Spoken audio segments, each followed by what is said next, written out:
Hello and welcome to another episode of On Ramp Radio.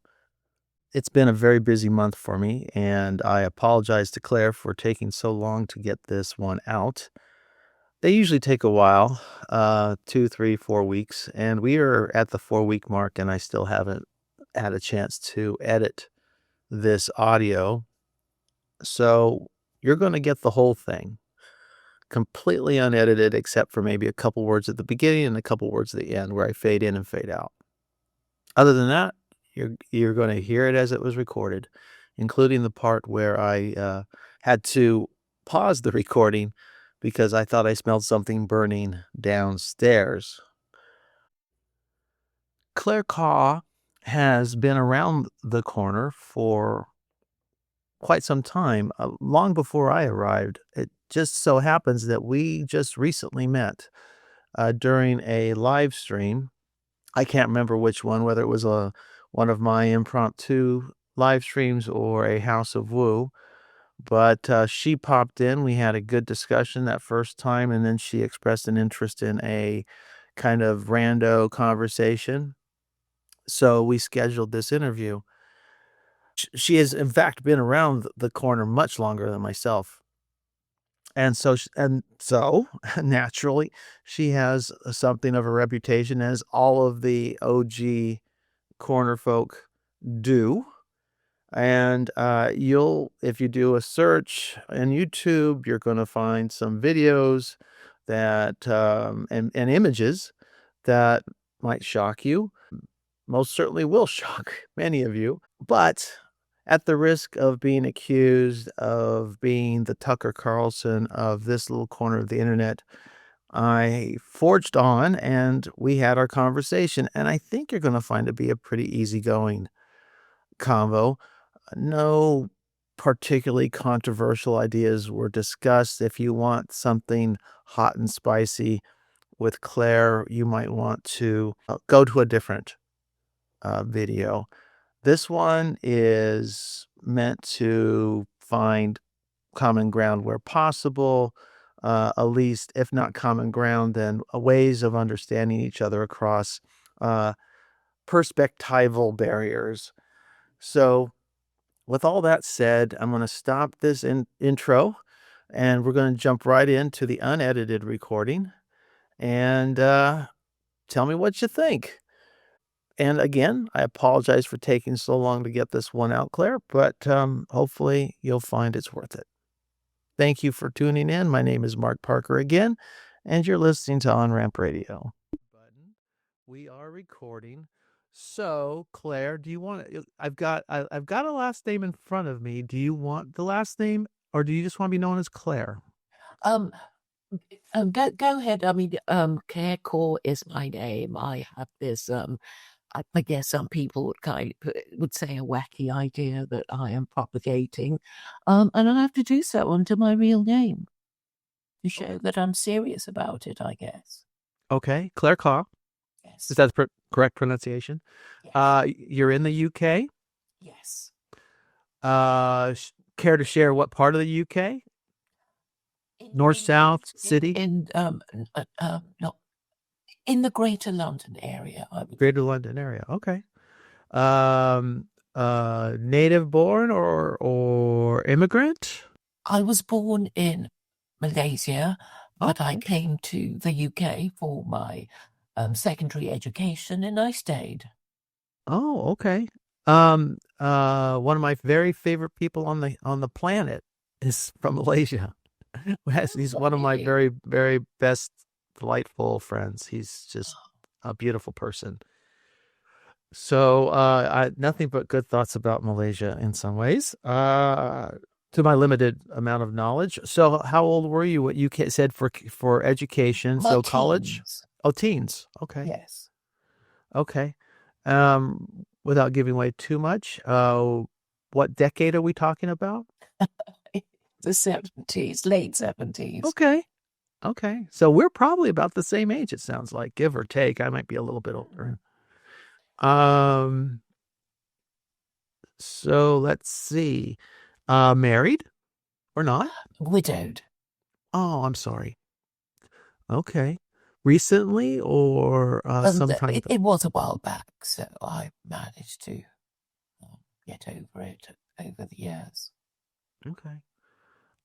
Yeah, this is all. Just so everybody knows, we're just really getting to know each other. So this is kind of a first. You joined a live stream a bit. This is why I kind of asking the Paul Vanderklay rando questions, just to kind of get to know you. You're, of course, at any time you're free to ask me questions too. This is a discussion, not just a straight up interview. Um, do you in the corner, of course, we have a lot of variety, and Malaysia is a majority Muslim country, with about what, 10-15% Christian population, something like that. Mhm. Um, do you have a religious identification? My parents are Buddhist Taoist.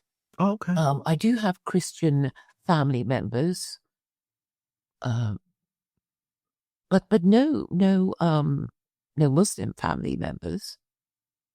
Okay. So that's really my background. I guess I've always been interested in politics, so that's why I've taken such an interest in politics in the West, and of course politics is indistinguishable from religion as I see it, and explains my interest in theology and religion too. Okay, so you have an interest in theology, but not necessarily from a Western Christian perspective, a Christian identity anyway. It's your family background was Buddhist Taoist. Um, I so would consider myself a cultural Christian in the oh, sense okay, that I, have been, to, many church services, etc. So okay, probably more than I've been to um, Hindu or Buddhist or any other kind of festivals. I would say. okay, interesting. Yeah, you hopped on my live stream a couple weeks ago, uh, expressing uh some some cultural concerns. I think it was I believe initially it was around the new archbishop of Yes, I sort of noticed how Paul van der Klee was determined not to discuss the fact that we have this unprecedented situation of having a female Archbishop of Canterbury. Because I thought at least the Americans are going to say something about that, but no. But I guess that's a sensitive subject. Feminism is a sensitive subject, and this is so also for the Chinese because I've been experimenting with AI, and they have China has DeepSeek, which is their AI, and I asked it a question about feminism, and what DeepSeek does is that it actually generates the answers, and then it sort of realized, oops, I shouldn't have answered that, so it deletes the whole thing and says, let's talk about something else, and this is something I noticed. yeah, A sensitive. Paul usually isn't shy about it. I don't usually think of Paul as being shy. He has excuse me. I'm still recovering from a virus. So anyway, the he usually isn't shy. He's platformed quite a bit of critical thinkers on feminism, most notably Louise Perry and Mary Harrington. Certainly, the well, that's maybe a good question to ask you. What do you think of someone like Mary Harrington? Are you familiar with her? Yes, occasionally she responds to my tweets, but I understand she's from the um, not so Muslim friendly stable of political commentators. So Yes. um, this is how I see the political divisions forming in, um, I guess, conservatives, Westerners who regard themselves as conservatives. I also detect a certain desire for Protestants to become Catholics because well, certainly in America, because they think something might happen because the Pope is American, some kind of Catholic revival. Yeah, I think if in America you can pretty much find in any corner of Christianity a lot of hope that there will be a revival of their particular form of Christianity. Everybody wants to be on top, even though Jesus says the people on top will inevitably be on the bottom. So the first will be last, the last will be first. So if you ever find yourself in first place, just expect you're going to be last. That's the way the kingdom of God works in Jesus's view. Oh yes, first in, last out. Policy. It's just it's you don't get to stay on top in Jesus is Jesus' way of thinking, and of course in Buddhist ways of thinking, nothing's permanent. So you are uh, that wheel keeps turning. Also from that perspective. Yes, yes, but the how things are changing now so quickly is it's fascinating and perhaps alarming, I think, for many people, because I sense this great sense of anxiety and unease in not in Westerners not being properly moored in any religion, and I think it's causing a lot of people, um, well, anxiety and distress. Yeah. Well, you certainly see it probably more in the UK than we do here. I mean, we're decadent here, certainly, but there's a lot of religiosity still going on in the United States.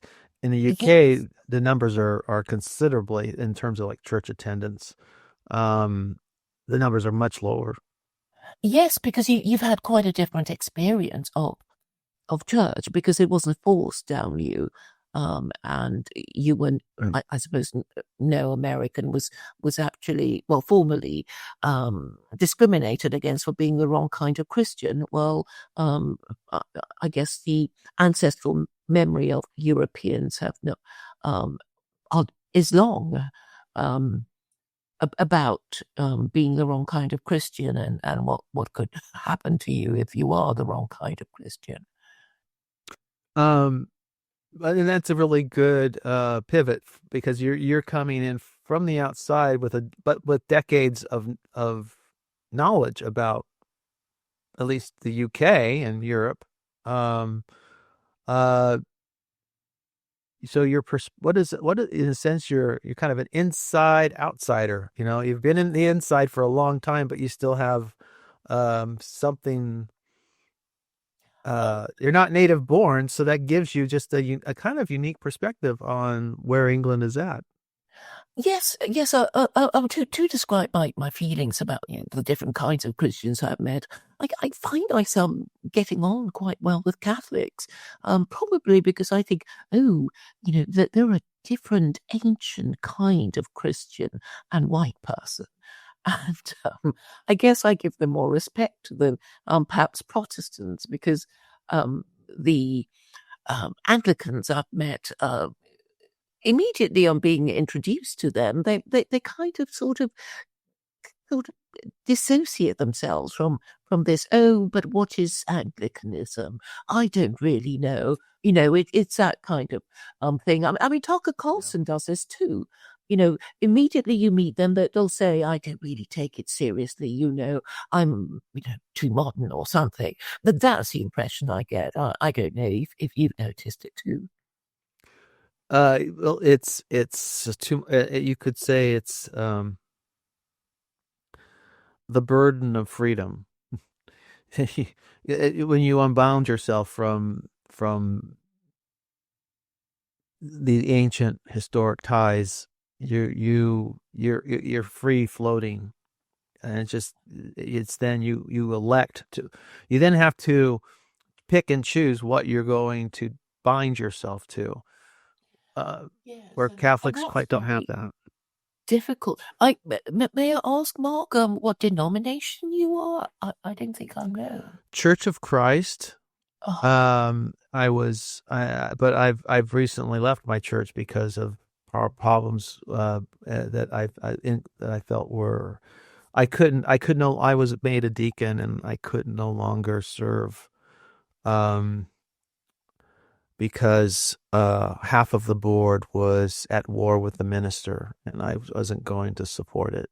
And Mhm. um, the ordained minister, that's if that's you either fire him or you support him, but you don't keep him on staff and then undermine him at every turn and you know, spread rumors and lies and this sort of thing. It became just um an ethical conundrum. I was not in a position where I could be of any further use Mhm. to the church. It would only create more friction and division. And so I chose the path of just leaving and now waiting to find a new church, to participate in. But Yes, I think that this sort of schism it's not happening only to churches, but also in synagogues and and and, and mosques too, because I suppose that there is this pull of the culture, what the government expects you to support, and what are really the fundamental principles of your religion. And then, of course, there's this confusing mix of people who take it seriously and people who don't. or people who take I'll put it this way. They're not it's not that they're not serious, but they're my church tradition basically in the early 1800s was formed out of the Cambridge revival, and it centered itself around the Bible. It it was a it was a kind of Methodist a Methodist slash uh, New Light Presbyterian slash Baptist coalition. It was a multi denominational movement that happened in Kentucky in 1802. Mhm. And so out of that came the denomination, among other things, but the Church of Christ, my denomination, they that spirit of unity ultimately gave way to a more cultural outlook for many members of that church. So they're more cultural Christians of a Mhm. certain kind of culture, right? But they aren't um, what I would call uh, seriously committed to the whole counsel of Scripture as I would and as I think is essential and can defend. And so they just they just pick and choose. This is a real problem with Protestantism in general, evangelicalism, is there's a lot of picking and choosing what I will and won't believe. And I take it as a kind of spirit of rebellion, um, Mhm. and Mhm. is ultimately ungodly because I think what we're called to do is take the teachings and example of Jesus Christ, study them, follow him, and his teachings, and then, but take it as whole. Not if there are places where there are contradictions or parts that are hard to apply, we sit with them and we endure. We don't just whitewash or discard the parts we don't want. We must keep the parts we don't like and endure. It's very hard to Stay. discover what Jesus actually said in uh, well, I read Sermon on the Mount, and it was very difficult for me to know exactly what he was saying. And I imagine other people have found similar It's a very difficulties. challenging, yeah, very But challenging the text. point is, Christianity is not codified, and I think that is part of its problem. Because Jews can say, well, we have the Ten Commandments and the 13 Principles of Judaism, and Muslims will say we have the five pillars of Islam, and they can, reel it off the top of their heads. Well, I guess for Christians, um, saying you believe the Nicene Creed and promising to obey your absolute monarch as a European until you became Americans. Well, and that's the thing is my tradition, literally. I mean, they created a document uh where they in the early 1800s where they declared themselves separate from creedal forms of Christianity. They just said they're taking it, it was the Bible and Bible only. And the creeds were fine, but they no longer required recitation of them in services or particularly instructive. They literally just said, where the Bible speaks, we speak. Where the Bible is silent, we are silent. So my denomination, the to which I was initially baptized into, that tradition is radical. It's radically evangelical in that sense. Is that a good thing or a bad thing? I think it has its pluses. Um, it's you're free to be a radical Christian in my denomination. There's nobody who's going to stop you or burn you at the stake. On the other hand, without that magisterium, that body of great minds, and a long apostolic tradition that I say the Catholics have, we're unmoored. So it that grounding that you notice that you find in Catholic tradition is tremendously useful, but it's also very slow to change when it needs to change. It has historically given itself over to some very bad things in the past, while also doing some tremendously good things in the world.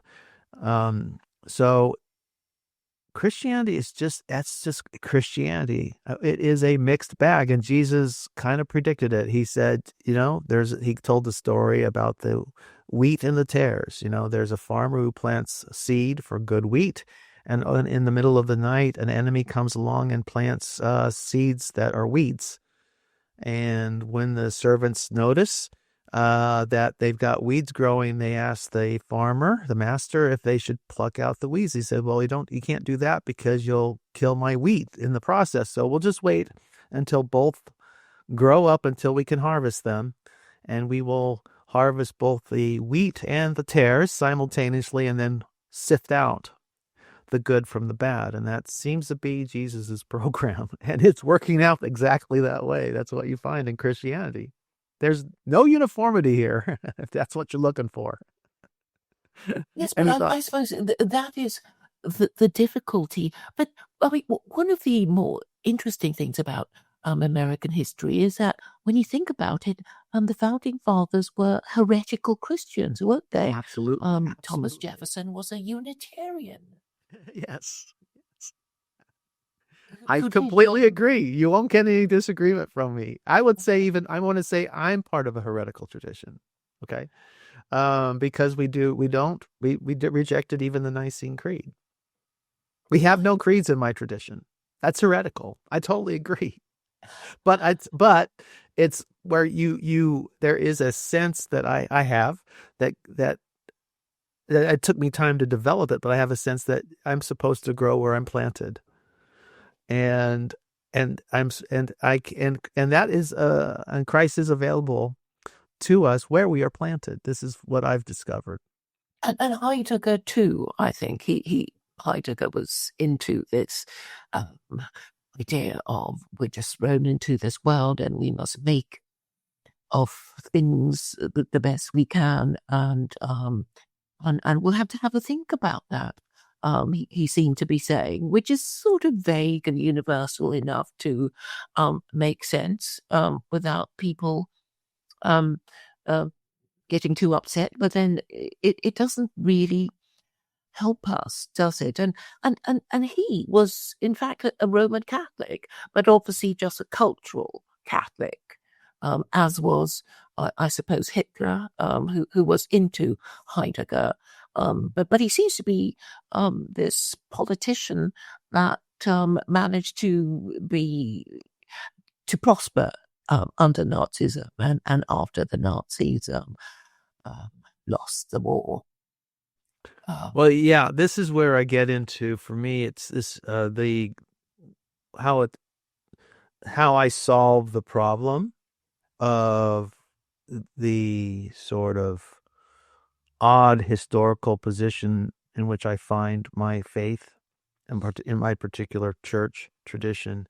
But I also see, I wasn't a consistent Church of Christer throughout my entire life. I've had quite a journey that I don't know if you've seen any of my personal biography that I posted on my channel a while back.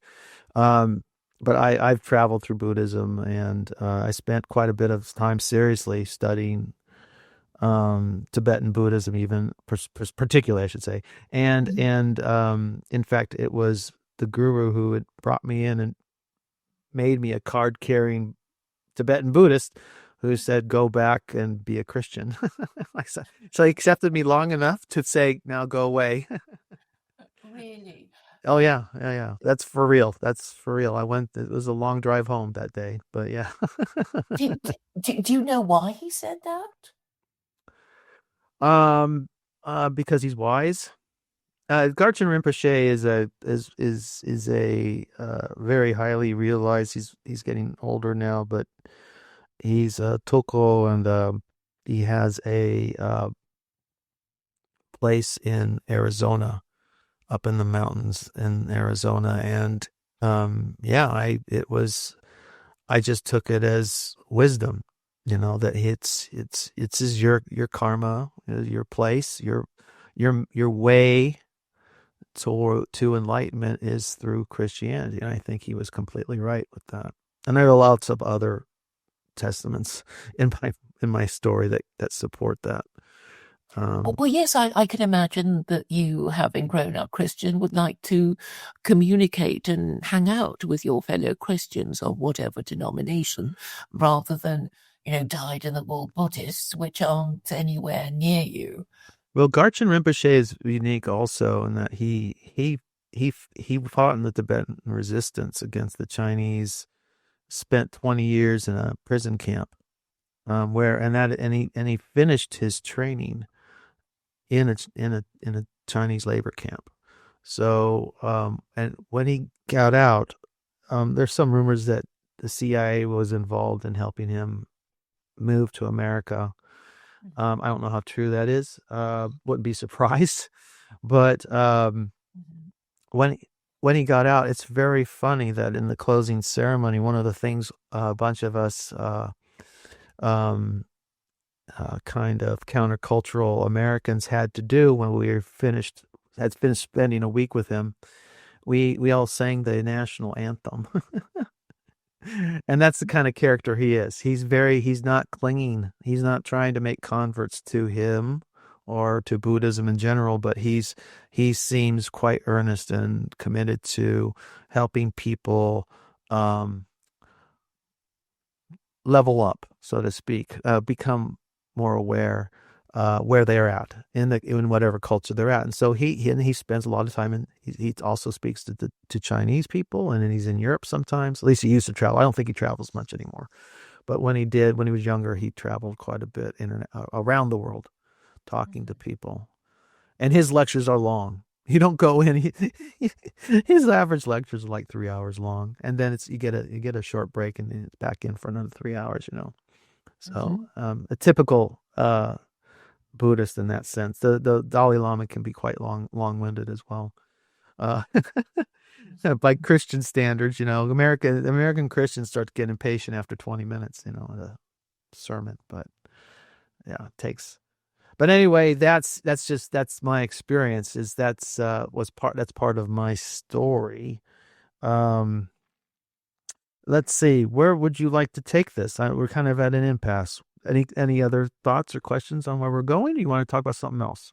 Yes. I wanted to talk about universal Christian universalism, which is what Luke Thompson was talking about on his stream before I uh, came here. And actually, I didn't quite know what it was, but I looked it up, and it seemed to be um, saying atheist liberals get to heaven too. Is that your impression of it, Mark? Yeah, yeah. Universalism. Luke can only. In fact, there's a we talk about it some on the on ramp radio discussion I had with Luke that just went up a month or so ago, and you could probably learn a little more about it there. What he means by it. Universalism is basically, yeah, every that's part of their view is that Christ's sacrifice covers everyone, and ultimately uh, everyone is ultimately reunited with God. They have different takes, though, in terms of the consequences of sin, and a place, the warnings that Jesus and Paul give about works and acts that don't behavior that doesn't inherit the kingdom of God, and the warnings Jesus gives about the sheep and the goats and the chaff that gets thrown into the fire versus and what's saved. So the process by which human soul is redeemed remains a mystery even to universalists. And we all have a problem trying to reconcile Scripture where the Bible speaks about every knee shall bow, every tongue will confess that Jesus is Lord. Um, and God doesn't seem to be particularly, Christian God anyway, doesn't seem to be particularly coercive. So that it's implied there that it's going to be voluntary, right? But how do we get there? How does one voluntarily come to a place outside of the body, so to speak, where we're talking about knees bending and tongues confessing? Was As there was that. I beg your Yes. pardon? Well, I Oh, suppose I mean the traditional idea of who gets to heaven is, well, you've got to be Christian, and if you're not Christian, you're not, going to heaven. yeah. And then I suppose after the wars of the Reformation, the questions would be, well, is it the Catholics or Protestants who have a bigger chance of getting to heaven? Well, Isn't it the Calvinists and Methodists, etc.? sure, and even before that, Christians were damning each other to hell. East and West. There, I don't know if you know anything about the Great Schism in the 11th Yes. century. Yeah, yeah. Christians have been damning each other for a very, very long time, and Orthodoxy persecuted in the East. They persecuted the Nestorians quite vigorously in the Byzantine Empire, which are some historians I've read believe contributed to the success of Islam in conquering so much of that territory that was held by Orthodoxy, because the Nestorians felt so alienated from the Orthodox that they thought they were going to get a better deal from the Muslims. So it's a long sordid tale. We're commanded to love and we don't. That's the sordid part. Uh, Yes, yes. This reminds me of a scene that I saw from the BBC dramatization of War and Peace, and it was about the Napoleonic Wars, and the characters, the aristocracy living in the Russian country countryside was getting ready to leave because Napoleon's armies were coming, and one of the ladies was saying to the peasants, we're very sorry, we have to leave you now, but we can't take you all with us to Moscow, where they felt they would be safer. And the peasant said, "Oh, I wouldn't worry about it because we think that Napoleon will give us a better deal than the Tsar."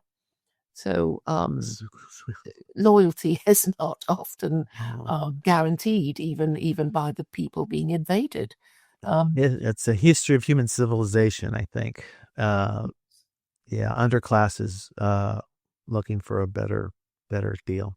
Yeah, and sometimes Yes, getting it. and I think it explains why so many people um, convert to Christianity because obviously, if it's a religion of the most powerful empire in the world, you could choose a religion by this rule of thumb. I want to, be seen to be part of the most powerful empire in the world, and therefore I will convert to Christianity um, in order to get better treatment or better job prospects or better marriage prospects, that sort of thing. I think a lot of people do see religion as a kind of stepping stone or a career opportunity. Sure. There's no question. I mean, even in the United States, it's not uncommon for insurance salesman or somebody like that to um, be part of a big church because it's a way to they're not there for spiritual purposes necessarily. They're there to make connections and find new prospects for their business. On the other hand, if it's a godly church, that would say value the Bible highly and maybe teaches it seriously, and is serious also about living out uh, the the Christ's, I call it just the moral code and ethics of Christianity. Uh, that person can still benefit. So you may come in for one reason, but you may stay for another. Uh, that's for all part of it too. I would say that now we don't have that cultural leverage that you're talking about. Uh, we now have to persuade people by our example, which is why I'm constantly banging the drum about what we call in Christianity holiness and sanctification and taking our ethical commitments with deadly seriousness. And I'm not a universalist per se. I'm not a all dogs go to heaven Christian. So some behavior, some actions are judged. Some lives are judged harshly. Now, I also though I do keep in mind that God is bigger than I am, and so God alone is qualified to judge. But I take the warnings seriously in the Bible, of which there are many, unfortunately, or fortunately. Yes, there's so many different varieties of Christians not fighting for supremacy, I suppose. Um, Yeah, and I would say I would totally yes. just. I'm sorry. I just would say I would totally discourage that. I would don't chase after supremacy. Be this. Jesus always, Jesus washed the feet of his disciples. He always said, the first among you must be a servant to all. This is the example that I seek to follow. So it's always we defer constantly. If uh, that's the kind of Christianity I see realized in the world. Well, I suppose that the difficulty is to um, choose the right kind of church, and I suppose for most people it would be confined to what is what are their nearest churches, because I mean, I know there are what non-denominational Christians who don't go to church at all, but still want to call themselves Christian. And then there are those Christians who do want to have a church, to be part of a church community. And I suppose that would confine us geographically to, which churches are within easy distance, and then we can choose, out of the ones that are close to us, which one to go to. But I suppose I think a hierarchy is important because ultimately you want somebody to say, yes or no to some theological question rather than, I say this, but, somebody else might have a different view. And this would be, well, confusing and possibly distressing in not being able to get an answer. And I think presumably this is why we have a Supreme Court. Otherwise, a litigant will never ever have this question settled properly. Mm-hmm. Hmm. Uh, Yeah, um, I can't. Yeah, hierarchy can be useful if the hierarchy is godly and focused on doing good, if it's in the kind of language that Paul the Apostle would use, if they are about the flesh, if they're about worldly concerns, worldly ambition, maintaining the institution at all cost, as opposed to what he would call spiritual interests, the interests of God and eternal things, then that I would say that hierarchy could do a lot of damage and have, as we know, hierarchies have done a lot of damage. But imagine if we took a case to court and there was no Supreme Mm, Court in your country, so you might win the case, and then yeah, there might be an appeal, and it would just yeah. never end. Oh yeah, So- no, I totally agree. I totally agree. But on the other hand, you could also say the Supreme Court, where a good example of this, if you want to use the Supreme Court as an example, is a very good one.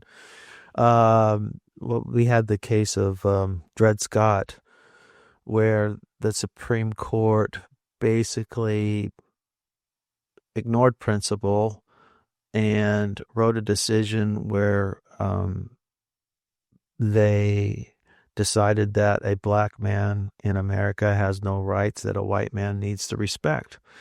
And they set that country basically on a course to inevitable civil war very shortly thereafter. It didn't take very long. And they created the conditions for inevitable conflict. So that's why I'm saying that the hierarchy, the men or women in the hierarchy, whoever are the deciders, they need to be righteous and godly people, at least ethically. And if they're not, um, there could be they trouble. there could be and there probably will be trouble. And you could say we kind of don't have a Supreme Court now. It's losing its credibility fast. But I suppose the whole point is that there will be a final court of appeal, so it settles the issue in the minds of the litigant, and hopefully, by the time you get to that stage, you will have um, some semblance of justice. But if you don't, if they get it wrong, there's still the idea. Well, they got it wrong. Justice so and so, should have decided it. Of the Supreme Court, and so you would get a kind of accountability, I suppose. But it's not just the Christians who don't have the supreme leader, although I guess Catholics can say they do have a supreme leader, and the Shias can say they have a supreme leader in Imam Khomeini of the Iranian Republic. But I don't think Jews have a supreme leader or Sunni Muslims do either. And they seem to be suffering from the problem of, two Jews, three opinions, or three Muslims, four opinions, or maybe more. Yeah. Can you let me pause this for a second? I want to check on something. I've got to make sure something isn't on fire. Something smells funny. So hang on just for a second. Oh, Thank you. Going, we are going. All right. Yeah, they, well, that is, it's trust, right? It's who we trust seems to be what you're pointing to. For well, that who's final in arbitration. charge? We need to know who's in charge. Mm-hmm. So we can go to them with our problems and know we're going to the right person and not be given the runaround. Well, in the United States, we have a constitution, and in fact, that's what we swear to. Um, if we're in intermilitary service, for example, you swear an oath to the United States Constitution. It's into the laws that are constitutionally passed and so on. We know If you there's swear to uphold the Constitution. yeah. Mm. So that's what binds us and constrains us. And of course, government is by design is divided. So even when an individual is in a position of very powerful position, either in the executive or judiciary or in Congress, they don't hold it in and of themselves. It's not something, and it's not something, at least traditionally in the United States, not something that is attached to the person. It can't, it's whatever authority they have. It's typically temporary, with the exception of lifetime appointments for members of the judiciary. Um, so it's even then they can't pass it along. It can't be inherited, their position. Um, so you take on the cloak, or you inhabit the office, and then you vacate, and your successor then takes, and you become just a citizen again. This is part of the American way, traditionally. There's some question whether it's going to last now, but that's how we've lived for a very long time. It's our 250th anniversary next year. Um, I suppose I'm just one of those oddballs who feel it can't be saved. If only people will just um, reread George Washington's farewell speech and ask themselves why they're ignoring it. why don't you explain a little more about that? What do you mean? I on the 6th of January 2021, a lot of things were going on, and I saw that online. And after that, I followed quite religiously the goings on in America.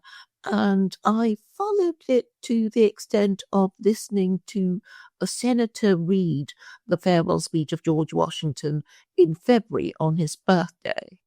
And I nearly fell off my swivel chair because so much of it was obviously being ignored, and it was read every year on his birthday, on Washington's birthday, on the 22nd, or whatever day is convenient, if it falls on a weekend or something.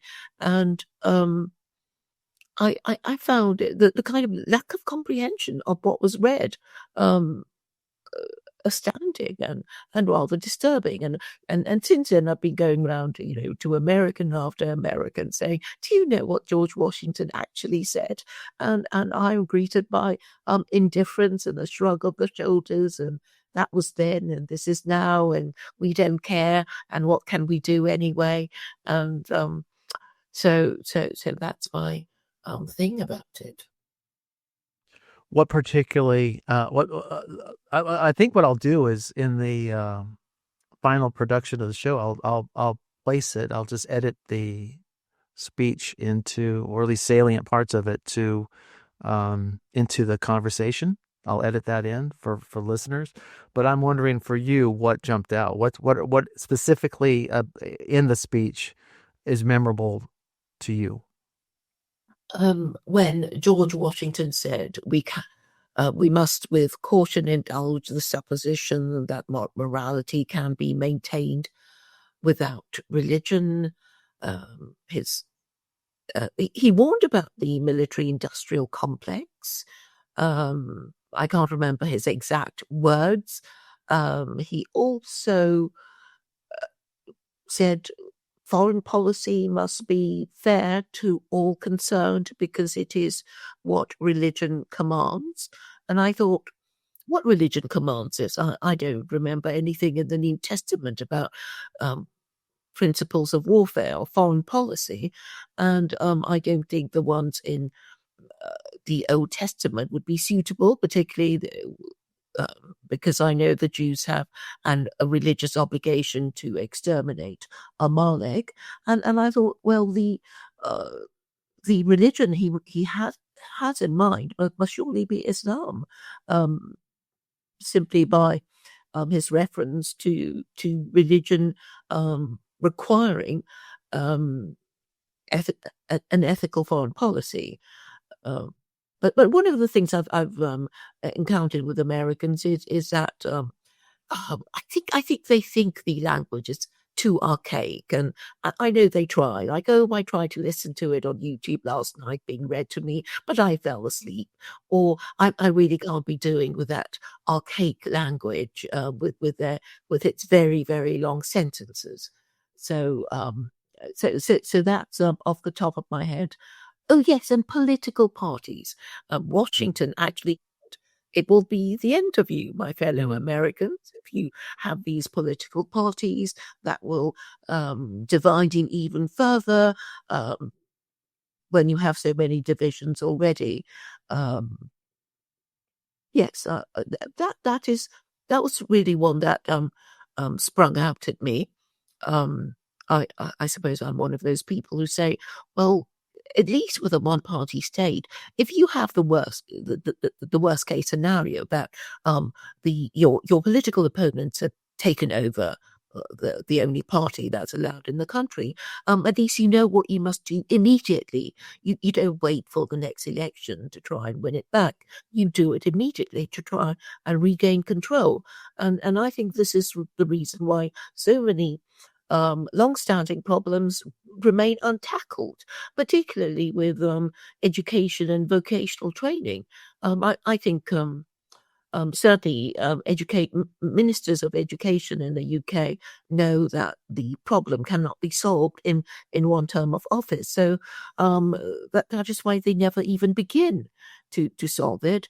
And what they do is have policies of hiding the failure of education in the UK by having a new curriculum, having a new way of grading um, children and pupils, and having just new kinds of grades. In the UK, you may not know this. It used to be A, B, C, D, and now they have something called A star, and then A, and B, C, D, etc. But of course, A star really means A, and the old A is really a B. And we'll know the extent of how this is done when they have A star star, and so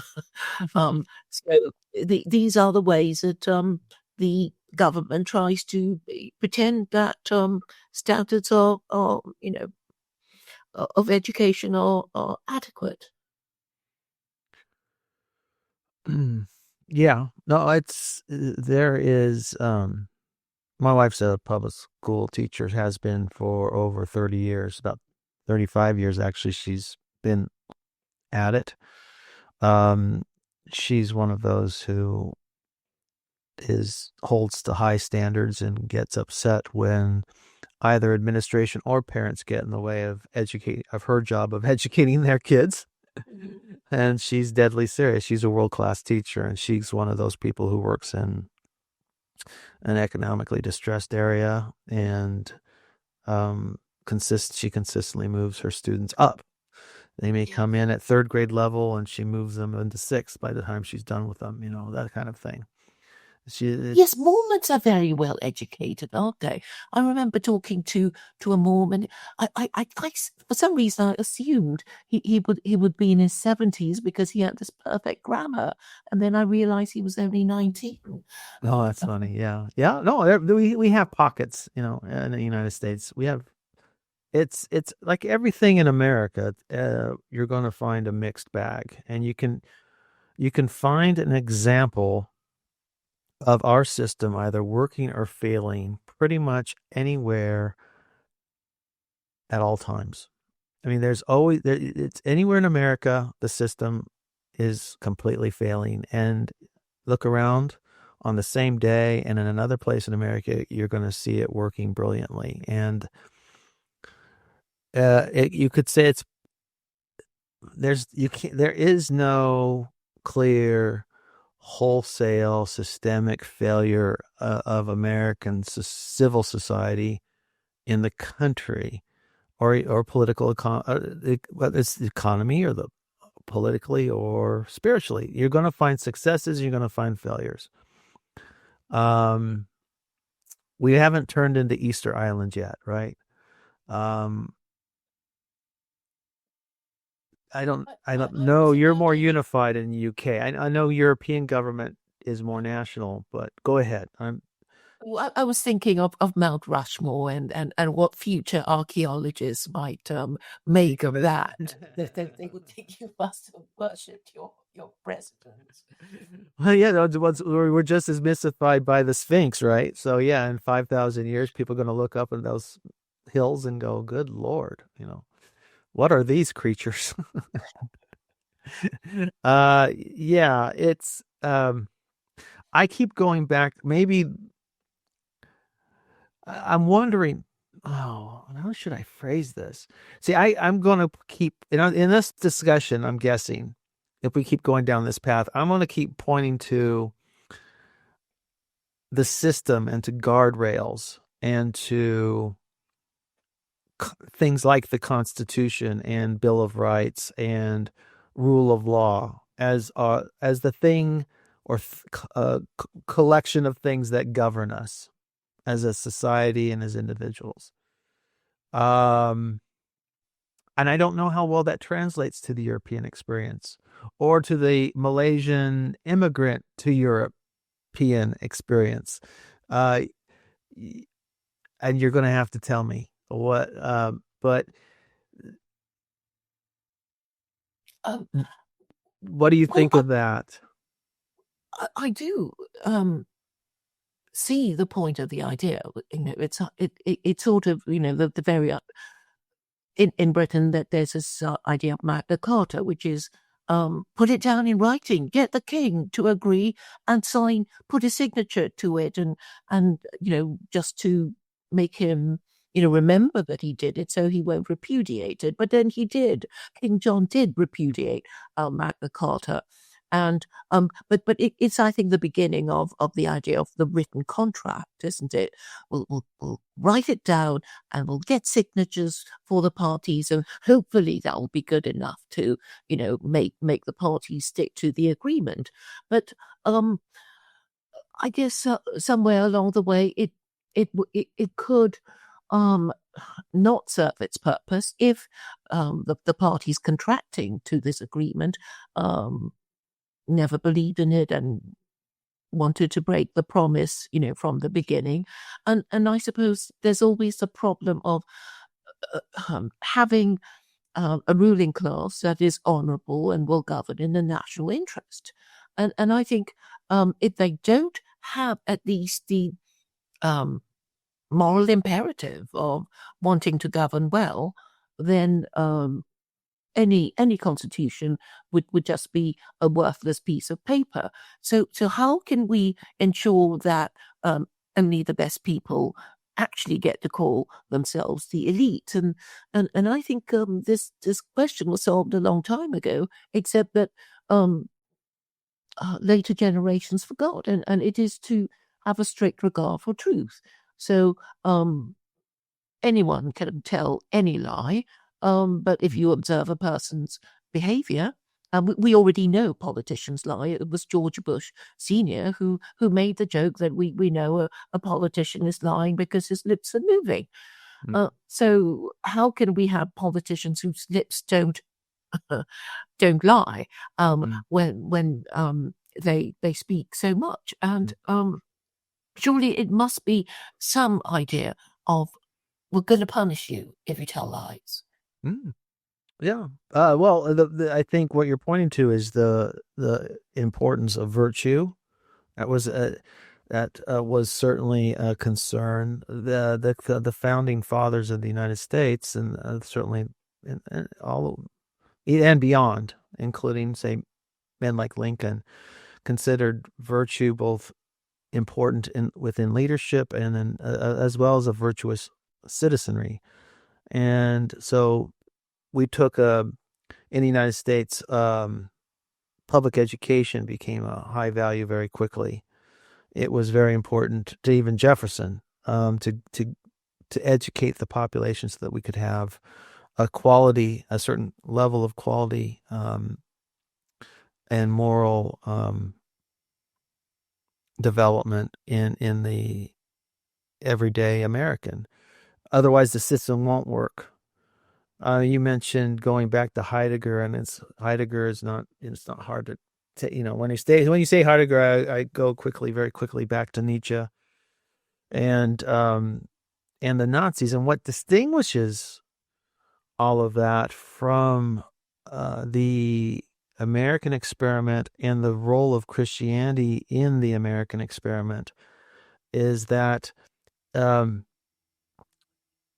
our leaders are a true an American leader in the American tradition, who has that sense of Christian values, is is submits himself to uh, both to truth, to a set of fundamental principles, virtues, and this person is a self-governed person, um, and they don't do whatever they think they can get away with in for themselves or for their cronies.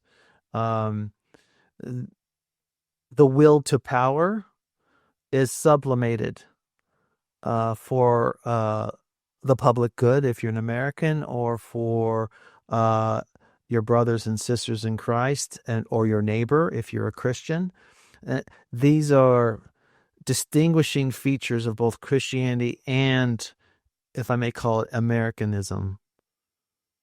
And I think the rest of the world looks at that probably with some skepticism, and in a time like this, as you've seen in our history over the last 25 years, it's skepticism for good reason. We are not led by virtuous men and women, certainly not selfless, um, at the very least conflicted.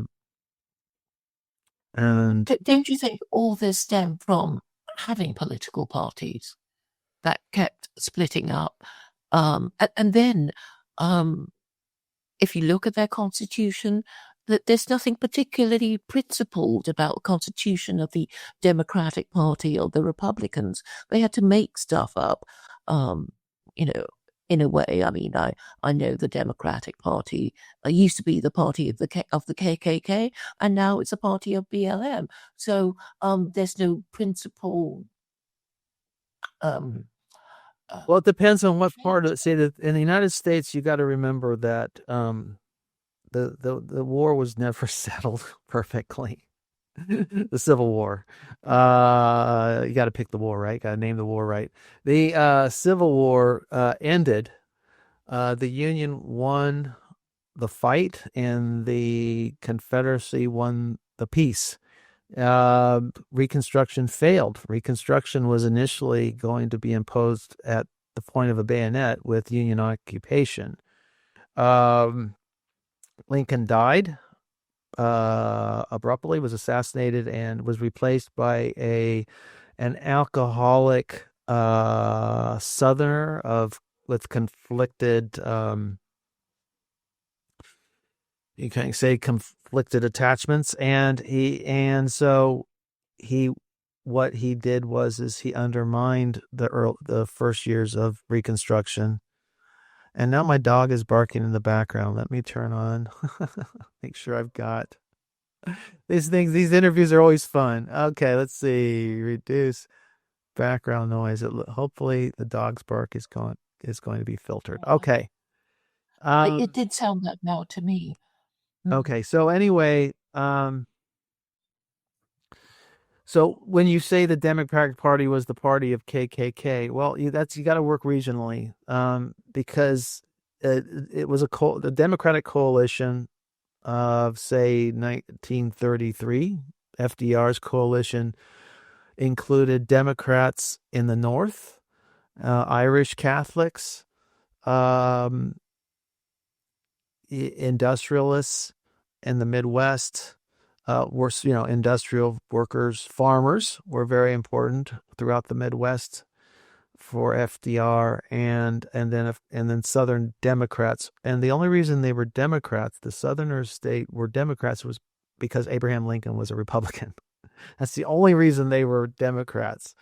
They were a Democrat of their own kind, and they had kept real. They were really good at gerrymandering as part of their plan to their schemes to prevent blacks from having any sort of political power.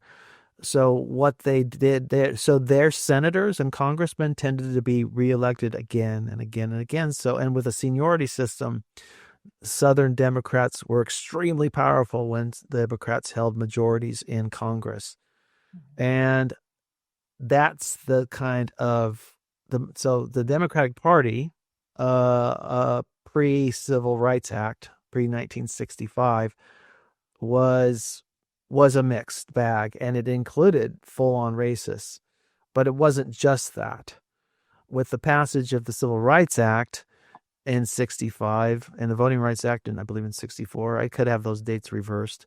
The you you then had those Southern Democrats, those racialists were cut loose, and they ultimately found a home in Richard Nixon's Republican Party, Mhm. and that's how things flipped.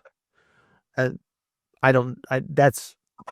I don't mean to give you a history lesson. I'm just trying to explain how we ended up where we are and why it's not quite accurate to say the Democrats were the party of KKK. It was we had it, but it wasn't. That wasn't all it was.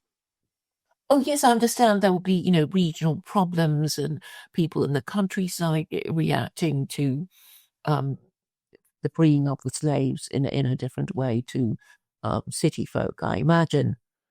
But what do you think, um, Mark, of the idea of all the political parties agreeing to govern in the national interest? Wouldn't that be better than scrabbling around for, this group and that group for votes? We have been in need of a national unity government now for about 20 years. I totally agree. I begged. I have no voice. I mean, but I mean, wherever anybody who would listen, I wanted to talk about it. I would beg for um, Democrats in Congress to unite with, for moderates, basically in both parties, to unite into a national unity party to get us over this period of polarization. And it's instead they keep digging down deeper into that dry well of radical partisanship that's leading us to nowhere. No, we totally could use a unity party that just was made up Or of. the banning of other political parties. Of course, we're going to be accused of all kinds of things, but I suppose that would be the quickest way of doing it.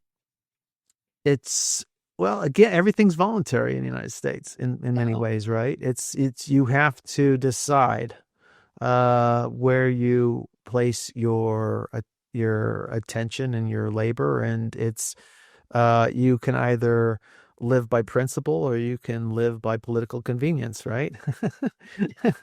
And everybody keeps choosing convenience, and it's leading us to where we are. yeah. So if you could get politicians to agree or swear to defend the national interest, then everything could be, argued or rejected on the basis of it being in the national interest or not being in the national interest. Well, I think you And can get there by you can get more closer to that. I think by converting there is a lack of serious religion, so to speak. If they became people, that their lives were committed to something more than profit, um, uh, would we might get to where you're going, where you're talking. But it's as long as personal gain is what why you enter politics, which is pretty much why most of these guys and gals are into doing what they're doing. The pay is not great. I mean, if you're a lawyer in the United States and you're making $250,000 a year in Congress, that's not very much money by what lawyers make in the United States. A successful lawyer, graduate of Harvard, Yale, whatever, that person should be making seven figures. Mhm. That's what they think they should make. So they go to Congress, and the big dream is, if most of them know they're not going to make Speaker of the House or President of the United States, so they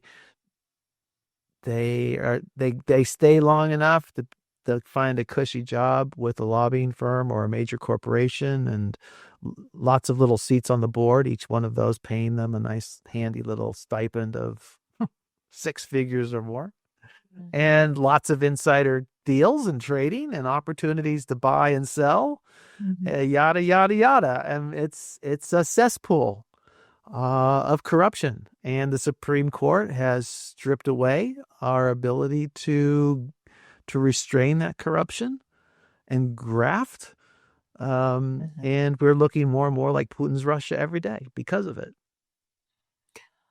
Yes, Putin hasn't gone back to the um, to democratic centralism, which is what it was under the Soviet His Union. critics have a way of falling out of windows, out of from tall buildings and bridges, and Yeah. Um, I, I mean, but I would have thought, that they'd go back to it, but there hasn't been any much creativity from the Russian side. I know Dugin was nearly assassinated. His daughter uh, died in the car bomb intended for him, but he hasn't really come up with much. I don't think. So, except he is very firmly anti-liberal in his book, The Fourth Political Theory, which says liberalism, nationalism, and communism have all been tried. Here's my fourth political theory, and nobody's quite sure exactly what it is, except that it sounds a bit like a people's democratic dictatorship. So he does talk about the people, the Russian people, um, of the future and in the past, and he kind of um, sacralizes the whole idea, I suppose, of the Russian people. And I suppose the idea that the government should be, governing for the benefit of the people rather than um, filling their own pockets, that sort of thing. But I think um, unless people finally codify whatever moral system that they claim to believe in, um, liberalism or whatever ideology you claim to hold will be whatever the leader says liberalism or conservatism or Christianity is. They will make it their own and use its brand to um, dignify their ideas. So in the UK, conservatism is now linked to gay marriage because it was under a conservative administration under David Cameron that gay marriage was pushed through. So I don't think conservatism even means anything now. And I suppose the same could be said of Christianity. In that, I seem to remember the late Pope Francis saying something like, going back to Christian universalism, I think he said everyone has a reasonable chance of getting to heaven. And that was what the late Pope Francis said. I don't know if you remember that. I remember him. He said some controversial things. One of the things that I remember him talking about is um, something about when he prays a blessing over um, some other person with a mundane sin.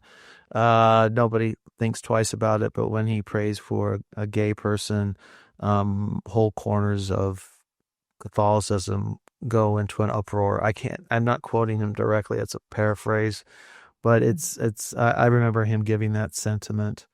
I don't think it's, there are lifestyles that are destructive to individuals and to families. Um, I don't think, uh, I think, well, let me put it this way. There are gay and straight lifestyles that are destructive to individuals and the families. And there are ways to live out one's um, sexuality that isn't necessarily destructive. There are clearly ways of being constructively uh, one way or another. Again, though, it's a matter of what do you submit yourself to? What do you give yourself to? If one is one here to just get as much as I possibly can right here, right now, live out every moment, squeeze as much juice out of every lemon. Hmm. Uh, or am I here to, um, as they say, plant trees under which I may never get to enjoy the shade of? I mean, it's for others, do I live? Yes, the way Europeans built cathedrals, and some of them would take over 100 years. So the original architect never got to see it completed. Right, right. That was This is how very people were. Christian. Yeah, and I would like us to return to that way of thinking, regardless of whether we're liberal or conservative, politically or socially. I think if we can, it's very hard if you are if you're just a materialist, say a scientific materialist in your worldview. I think it's pretty hard to make that leap of faith that Jesus requires of us. The Sermon on the Mount will sound more than challenging. It will be even confusing uh, if you're locked into a purely materialist worldview. Um, However, there is something to what my tradition talks about is being born again. It's in scripture. The phrase is it's being born again or being born anew. You'll find in the Gospel of John, chapter 3, and it's foundational, I think, to the Christian experience in the West and especially in the United States. Uh, because that experience that it's you'll hear millions of testimonies if you ever bother to look them up about I was going one way with my life and I met Jesus and it just turned me around. I went in a different way. There are people with addictions being broken, people with uh, health crises that were transformed, marriages that were on the rocks that are saved. And then this is the sort of born again experience that Christians of my ilk commonly have. And it empowers us to do the impossible, or at least seemingly impossible, to live radically for the welfare of others in self-sacrificial ways. And that's I guess you could use the word magic. That's the magic, or that's the mystery of the Christian experience that I don't know if other religions quite offer in the same way. That ability to, in a moment, transform, and it empowers us to do truly remarkable things. And that's why I still am not hopeless about the condition of my country or the world, because I believe in that power of that message of the gospel to just completely shake up people and make them anew. In fact, John Wesley, the history of John Wesley in England, uh, what England was going in one direction, and after Methodism landed, it radically changed the country, and a whole new set of institutions were born, um, that made England more like what you know of it today than what it used to be. It went from the Elizabethan Tudor style of, you know, it was pretty worldly there for a while, and the born again experience in that evangelicalism highlights. I understand Methodism to be really for the working class because the elites didn't care about the peasants who migrated to the cities to become factory workers, and of course the cities were, centers of vice. Methodist preachers, just so you know, the Methodist preachers were often prevented from preaching within the churches.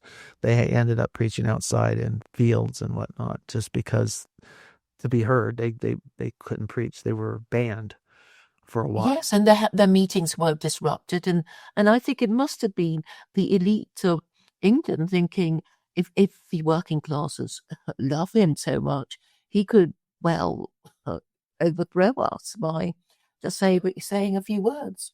Sure. And I think if people become more sober minded and more morally intentional in America, it'll be a bad day for the billionaires and for the very elite, and for the political elite. because we'll start demanding better. We'll just simply stop. We'll stop giving you our votes, and we'll find men and women of virtue to and support. acting together in a focused and direct way to Yes, amen. That's change what I hope things for the for. That's better. the dream. That's the dream. Yes, and I think really ideas are what people unite around.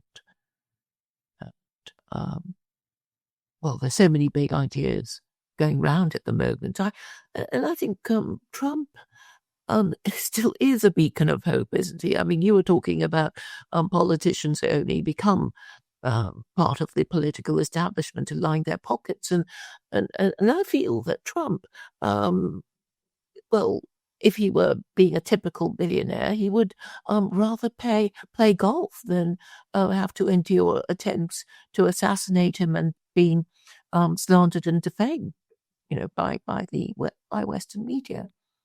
Well, you got to look at it's depends on again what where you look. Trump's there's a lot of money being made by both his people and by himself. There's the meme coin grift.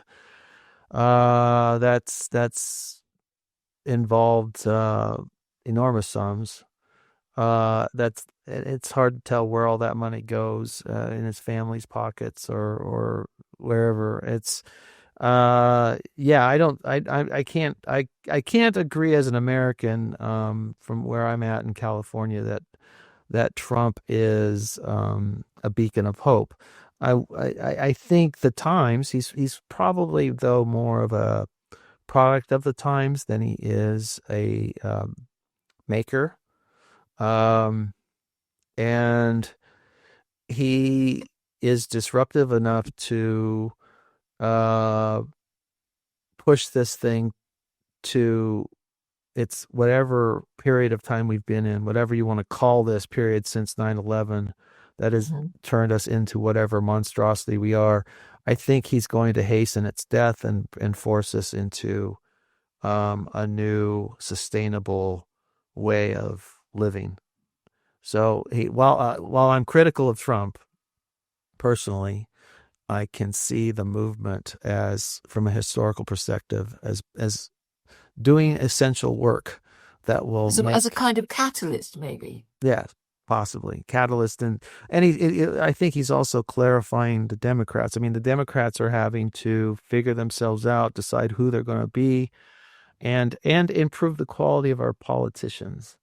And I mean this in a moral sense. I'm seeing the beginnings of a clean house, cleaning of the house. We're just starting to. We want more consistency. We don't want any more leaders like Pelosi who become mysteriously super millionaires Mhm. in Congress. Um, and we don't want it from the Republic. We don't want. I think you're going to see a pure politician, in spite of Trump. I mean, quite possibly the most immoral man to ever occupy the office of president as an individual. He even by his supporters, Ann Coulter called his administration the most corrupt in American history, and she carries her right wing credentials on her shirt sleeve. I mean, there's no question about where she stands. And if she's calling it the most corrupt administration in American history, it's safe to say it is the most corrupt in American history. But when we're done with it, I think it may end up in a revolution of sorts, but American revolutions aren't always bad. We've had several in our history. They aren't always called revolutions, but they are. Um, and it'll be a new turning.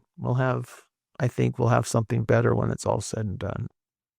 And he's part of it, no question. Yes, yes, and I think well, I suppose at the very least, he tells people what they want to hear, and sometimes, well, I think people are so desperate now that they think if all we have is a choice of lies, then Trump tells the lies that we want to hear more than the other lot, and Right. Which is like So what I sort of, really would yeah. like us. I'm sorry. This is what I would really like to purge from our culture is the lie. I mean, the need to be lied to. I there's a lot of freedom in the truth and in telling the truth. And it's you really can't move forward as a grown up human being unless you um can look yourself squarely and truthfully and see yourself as you are and see the world as it is. I mean, the first step in the Noble Eightfold Path of Buddhism is right view, seeing the world as it is. Oh, right thought, right speech, right Mhm. action. Exactly. It's all part of the path. And if you don't have those components in your life, you really are lost. I mean, it's just I don't it's how do you if you're blind, you don't how can you possibly navigate any unfamiliar space if you can't see, you know? And this is what the light this hall of mirrors that we live in that is American politics is or the modern world in general where we can't tell fact from fiction. It's just people are just confused. But it's not that hard to become unconfused. And that's my faith in Christ is that you can it's very Christ is useful at that. And the Bible is very useful at that in helping us snap out of it. Yes, because of the heroic efforts of the prophets who Indeed. succeeded Indeed. despite Indeed. the odds being against them. Indeed. And some of them died for it. Yep. Yep. Yes, yes, indeed. Any other thoughts? Um, well, I suppose I just wanted to end by saying that Islam is the only religion with a scripture that supports the First Amendment, and so and it is, very close to my heart because I think it is important that we have the right to express politically incorrect opinions that will um, have the effect if we are wrong and are corrected because we were allowed to express ourselves to um, eventually um, allow us to correct any mistakes that we we have mistakenly believed to be the truth. Have you converted to Islam or thinking about it? Do you have a relationship with it? Or just are you a student? Well, I no, I'm not Muslim, but um, after 9/11, well, actually in 2006, so it didn't happen immediately. I um I read the Quran and I thought it's quite a reasonable book. It's fair enough. I don't know why people have this uh, think so ill of it. Then I realized that a lot of the bad stuff comes from the Hadith. So I thought, well, just ignore the Hadith because the Hadith is only commentary, and um, the Jews have their equivalent of their commentary, which is the Talmud, and the Jews certainly don't say that the Talmud is sacred because they already know it was only written by mortal and fallible rabbis. Though, of course, a lot of the commentary is very important. So I think um, possibly the problem with the Quran is that it's too liberal and absolute monarchs who were Muslim probably thought it wasn't quite harsh enough, so they harshened it up with hadith, and this is now the reputation that Islam is left with. All the bad stuff that is now part of their tradition that they refuse to give up because they've been thinking, whatever they think that was wrong for so long. Um, but I think ultimately the problem is the idea of um, the distinction between the monarchy and a republic, because I think a lot of Islamic scholars were intimidated by the idea of their absolute monarch taking exception to their interpretation of the Quran and we know what happened to William Tyndale under Henry VIII. Hmm. William Tyndale only wanted to translate the Bible into English so that ploughboys may read it. Um, but he was burnt at the stake over some disagreement about, I think it was something to do with the presbyter or elder or something like that. Hmm. Hmm. So um, I don't think the Muslims themselves realize the crucial distinction between monarchy and republic, because the Gulf kingdoms are, well, yes, the Gulf states are Gulf kingdoms, are they not? And because they are absolute monarchs, there will never be, a form of Islam that might even be closer to the kind of Quranic principles that you actually find in the Quran, uh, because absolute monarchs would prefer to take away the rights of their subjects to criticize them. Hmm. Well, and that's I think it's hard for Westerners or Americans anyway, to the typical American, to get past what we see in many, you might call fundamentalist Islamic societies, the repression, the um Oh, yes, I understand. it's Uh, so it's hard to get into, even if the Quran has some jewels in it, it's hard to get to it or see through all the bloodshed. I mean, it's in the violence and oppression that makes it hard for us to grok, if you will, the greater message. I mean, and I'm so what it's what have you read the Bible in the same way? You said you tried to read the Sermon on the Mount and you found it just confusing. I'm curious. You I've read it found, several times. uh-huh. I suppose I thought that there wasn't much guidance if you wanted to run a theocracy, if you were going Oh, by. yeah. Uh, It's not a uh, theocratic document. No, no, I would agree. Indeed not. And Catholics often tell me that they never followed it anyway. So what was I complaining about? But It's a personal, yes, yeah, very yes, much so. so in fact, I think um, the Church of England, Catholicism, they use quite secular. They were in fact secular. They just wanted the subjects of the absolute monarchs to follow the religion of their king, which I suppose in a way is understandable, because you can't have some Christian king subject saying, "I invoke my Hindu god and who will curse you, king." Sure. Uh, so, so that was why subjects of Christian kings. Now, and Um, here's the remarkable thing I would suggest, Claire.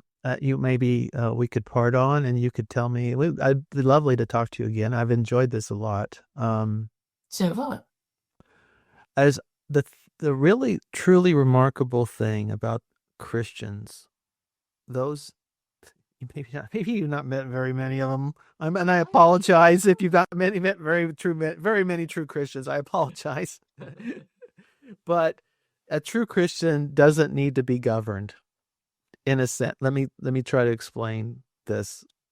Um, and this was what was remarkable. I think the Apostle Paul and those very early Christians who lived under pretty severe tyranny. The tyranny of the Caesars was not easy for anybody. Outside of every major city was a section of territory dedicated to.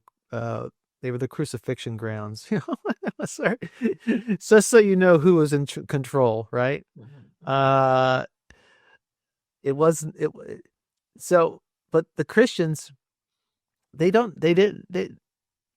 A true Christian doesn't do anything that uh it does, if you will, doesn't cheat on his taxes. He makes peace with his neighbor.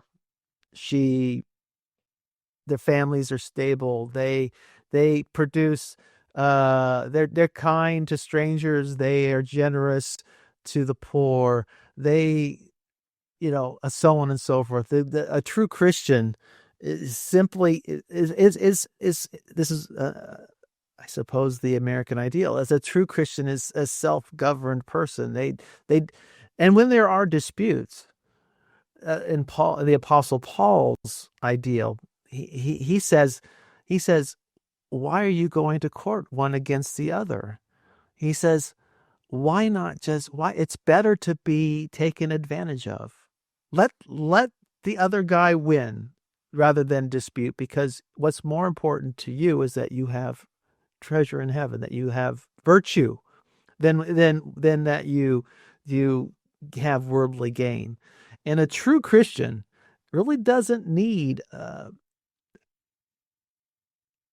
while a good Christian can contribute to good government.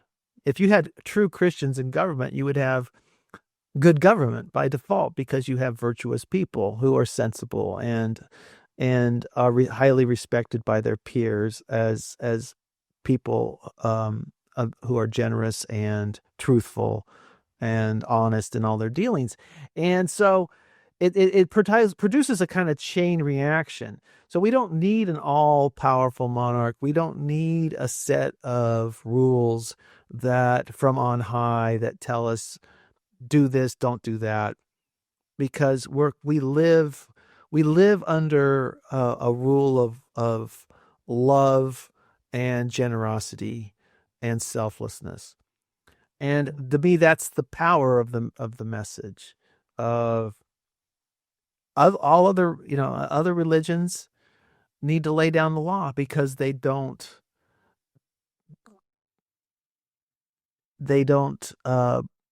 present that option, so to speak. Um, any thoughts about that? And then we can wrap it up. I'm sorry, we're kind of doing a last. I mean, like I said, these endings tend to we just have to find a place to stop at some point. We just end the conversation, Yes. but it's a big open-ended question for you, but maybe it'd be food for thought for the next one, or you can give me your last thought with that. My last thought, being legally trained, is that we do need rules which are safety rails Yeah. to guide us to, so that we don't, ski off piste and ski off the mountain. And the picture that I see is that of a road. There is there are markings to show that the road is divided between oncoming traffic and traffic going the other way. And I think it's important when we're traveling on a road to have these markings so that we know on which side of the road we're on, for the safety of others as well as ourselves. So I think your uh, background is just ideal to make this point, that we need the marking in the middle of the road. Right. And well, and the Apostle Paul as well in Romans, you'll find this his argument is that the law is made for the lawless. The Yes. guardrails are for those who are in a sense can't can't tell right from wrong, can't tell which direction they're supposed to be going. So yes, the law is for those who need it. The the thing that or the remarkable aspect about what I would call, forgive me, I don't know how else to put it, true Christianity is that it should, if it's working, you're in a good church if it's making people who aren't lawless, who are self-governed, they're self-controlled. I would suggest, if you're interested, the book of Revelation. It's a Paul's epistle to the Revelations. I'm sorry, Revelations. Excuse me. Paul's epistle to the Galatians. I'm having brain fog. The Galatians, in where he talks about both the fruit of the Spirit and works that produce that do not inherit the kingdom of God. And so it's a short little letter, and but it's useful because it does describe, I think, something about what I'm talking about, as about a person that really doesn't need coercive authorities over him because I mean, why would it's foolish to say you have a dog. It's foolish to beat a dog who's doing everything you want him to do. He's a good dog. Why would only a monster would beat a good dog, right? Only a monster would beat any dog. But it it's it seems very counterproductive to uh, be authoritarian uh, towards people who are kind and generous and productive and self-controlled and not drunkards and so on.